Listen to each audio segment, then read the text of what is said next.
Hello, I'm Jay Jordan, the Director of the Physical Science Laboratory. This coming February, we're going to deliver a series of 4 lectures on the Physical Science Laboratory, starting with the events that led up to the formation of the laboratory in the early years of the laboratory. Such things as Robert Goddard and why he moved to Roswell and what effect that has on the forming of the laboratory, and his contemporaries in Russia, Mikhail Zoloskophy, and in Germany, Armand Oberth. And they're very interesting characters, and we're going to talk about them and how all of these things came together to form first White Sands Proving Grounds and then the Physical Science Laboratory. So that's going to be our first lecture. And then there was an event unparalleled, and that's the launch of the Sputnik satellite in 1957.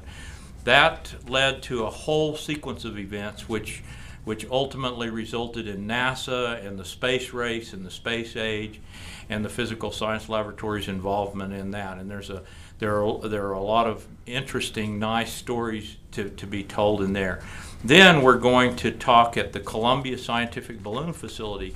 Not everybody knows, but New Mexico State University and the Physical Science Laboratory actually operate the National Scientific Balloon Facility for NASA. We have 80 employees in Palestine, Texas, and in the winter months, December through January, we actually send a fairly good-sized crew to Antarctica to launch high-altitude balloons.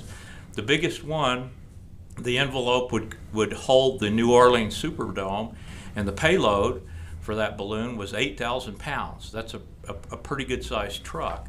So it's some serious business, and we're going to talk about that. Finally, our last lecture, we're going to talk about where the Physical Science Laboratory is today, how it's organized, what its lines of business are, and we'll maybe discuss a little bit about its prospect for the future. So that's what we're going to do in February, and we look forward to seeing you there.